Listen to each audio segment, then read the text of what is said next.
Magandang araw sa inyong lahat, sa aking mga followers, sa aking mga viewers, sa aking subscriber dito sa aking channel, sa aking YouTube Kaleo Kasabong TV. Sa araw na ito ngayon, magbigay naman ako og kunting tips sa inyo tungkol sa pagpili sa ginamit kong materialis. Inahin, ito babae, kilala ko sa inyo. Ito siya, kulay gold ito siya. Ito siya, doon ko rin kinukuha, kilala ko mismo na magmamanok, magsasabong din, na umiintre din sa derby sa mga event sa labanan sa manok. Ito siya, original ito na gold. 4 months pa lang ito, pero tingnan nyo ang binti niya, manipis lang, maliliit, hindi matataba ang mga paa niya. Ito siya, babae. Ang bilis pa nito mapadami dahil babae. Kung magsimula na itong magpalahi, tuloy-tuloy na yun, magkaroon ako ng mga gold. Ito naman ang gagamitin ko rin na kulay gold. Parisan ko naman ito sa akin din itong mga winner, kasi mayroon ako ditong mga baldadong 3 times winner, 2 times winner. Yan naman ang ipapares ko sa kanya para hindi ako mapag-iwanan sa stories pagpalahi sa manok. Para sa inyong maguguhan pa lang, may advice ko pala sa inyo. Dito kasi sa pagpalahi natin ng manok, pinaka-importante, tulad ko, kumukuha talaga ako sa original, totoong magsasabong na lumalaban sa event sa mga derby. Kasi ang inahin natin, kung doon lang tayo kukuha sa mga kapwa natin kakilang sa tabi-tabi lang nagmamanok, argabyado tayo niyan pagdating sa basahan. Kasi ang napunta na sa mga, halimbawa maliliit lang magsabong, hindi na kasi yan talaga original na dugo nga galing mismo sa mga malaking farm. Sa totoo lang, di katulad talaga ng tulad nito, doon ko kinukuha mismo sa nang may-ari nito, magmamanok talaga, lumalaban sa industria sabong. Kilala ko siya. Kaya ang aking mga manok, sa totoo lang, may talo man ako, pero sa bilangan sa labanan, lamang ako sa panalo kaysa talo. Kasi ang manok ko, marunong akong magkondisyon.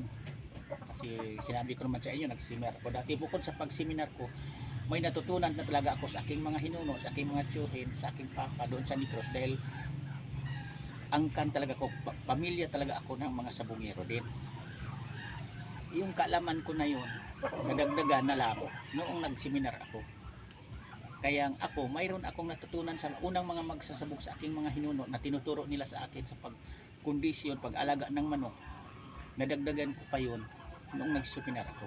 Kaya hindi ako basta-basta magpaniwala sa kwento-kwento lang ng kapwa ko, ibang magmamanok, tungkol sa pag-alagain ng manok.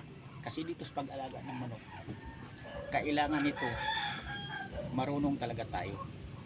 Kung may talo man tayo, kung marunong tayong mag-alaga sa manok natin, magkondisyon, maghanda. Kung matalo man tayo, pero hindi madalas matalo, madalas pa tayo kung maaari manalo. Mangyayari yun kapag talaga mahusay ang minamanok natin. Bukod mahusay, quality din ang pagkaalaga. Yung ibig sabihin ko niyan, kasi kahit kaano man ka-quality ang manok mo, kung mahina naman ang pag-alaga, ang manok mo, quality, kulang sa vitamins, kulang sa pagkain, malnourished ang manok mo, ang makalaban mo, mistisuin sakto sa alaga. Big time ang pag-alaga mo, pagkain ng pang big time, magmamanok ang pinapakain kasi mistisuin lang. Ang manok mo nga quality Texas, kulang sa pagkain, pagdating din yan sa labanan, mahina ang manok mo sa paluan. Kasi dito sa labanan sa manok, mas advantage ang manok malakas mamalo, lalo na kung magsabay sila harap-harapan na pukpukan, batuhan ng palo. Mas lamang talaga na magpatama ang malakas mamalo, kasi maramdaman agad sa kalaban. Mahirapan ang kalaban kung tatamaan, kung malakas mamalo ang manok mo. Pero ang manok mahinang mamalo, kung hindi makapatama yan sa kalambutan, baliwala lang yan sa manok na sakto sa alaga. Yan ko sabi. Kasi ako dito na ko tumagal sa industry sa manok, kabisado ko na yun. pagdating sa basan sa manok sa pagkondisyon, kasi pinagdaanan ko, naglaban ako. Sinabi ko na sa inyong, sabi ko na dati na sa aking mga content na naranasan ko, tumabla ang manok ko pagdating sa basahan, nanalo ang manok ko pagdating sa basahan, natalo din ako pagdating sa basahan. Kaya doon na pinag-aralan ko yan, pinag-isipan ko na, para sinasabi ko sa inyo, hindi ako puro talo. Kaya nakamit ko na kung ako mismo ang mag-entry, ako maglaban sa sarili kong mga palahing manok, may talo na ako.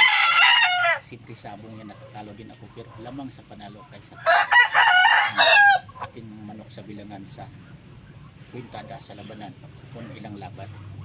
Yan katotohanan yan. Para sa inyong mabaguhan pa lang, huwag kayong magsawa sa pagpanood dito sa aking content, sa aking YouTube Kalyaw Kasabog TV, kasi tulad nito, totoo ito, 4 months pa lang babae na ito, hanggang kung swertihin ang mga anak nito, tuloy-tuloy ang pag-content ko. Pakita ko sa inyo ang mga resulta, kung anong resulta sa mga anak nito, maglahi ba dito sa kinukuhaan ko sa lahi nito na pinag-champion, nagpanalo din.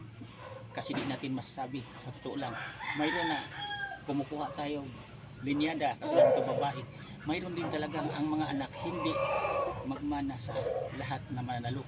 May ilan din na inahin na yan ang magmana ang mga anak sa linyada na mananalo. Mayroon ding inahin na hindi kaano mananalo ang i-produce niyo mga anak sa magkakapatid sa linyada sa kamanok. Yan totoo yan, pinagdaanan ko na rin yan. Kaya ang mga inahin natin, tulad ko, pili ko yan, kung alin ang inahin ko na ang nakakuha sa akin, nanalo sa kanya, pinag-champion, yan ang pinagpatuloy ko. Inahin na yan ang pinagpatuloy kong pinadami ko, hindi ko inalis. Pero ang mga inahin na laging laglag, laging talo ang mga anak, pinakal ko na yan sa mga pamangkin ko, dahil kumakain naman sila ng mga ganitong manok, lalo na kung mangitlog ang tataba yan, diba? Hindi rin masasayang. Hindi ko manghinayang kahit ano ka quality yan, basta ang mga anak hindi nagdaag mga panalo. Kinakakal ko na talaga yan. Hanap na ako ng mga inahin na iba, kasi maraming sa edad ko na ito, ang dami ko na mga kaibigan ding magmamanok na talaga nagpanalo at saka lumalaban sa mga derby. Kasi alam nyo ba, may tiwala ang isang tao sa atin kapag totoo tayo din na magmamanok at saka marunong tayong mag-alaga. Kasi kung makikita sa may-ari, kinukuhaan natin na pabaya tayong mag-alaga, hindi na tayo dyan bibigyan ulit kahit bibilhin pa natin, kasi sa isip nila masasayang lang o kaya mapahiya sila, sabing galing sa kanila ang manok, pero hindi naman tayo marunong mag-alaga, mapahiya lang sila dahil doon papasok ang hindi magpanalo. Sasabihin, galing kay Pulano ito, kilalang magsabong, bakit nandoon sa ano yung mga manok mo, bakit puro talo? Siyempre hindi na marunong mag-alaga ang napuntahan sa mga kuliting manok niya. Siyempre naapektado ang pangalan niya nga, doon nang galing ang mga lahi sa mga manok na yun. Yan katotohanan yan. Kaya iniiwasan yan sa mga ibang magsabong na magpalabas ng manok, bibigyan pa uli ang tao nga pabaya, hindi marunong mag-alaga sa manok. Yan katotohanan yan. Yan lang, sana mayroon kayong mapulot ng mga buhat pa lang. Masabi ko lang sa inyo, babatiin ko lang kayo, happy bagong taon, kasi taon na tayo bukas sa 2025 na tayo. Maraming salamat sa inyong lahat. Happy New Year sa ating lahat, lalo na sa ating taga-subaybay dito sa ating channel, sa ating YouTube Kalyaw Kasabog TV. Thank you sa inyo. Ulitin ko, Happy New Year sa ating lahat. Yan lang.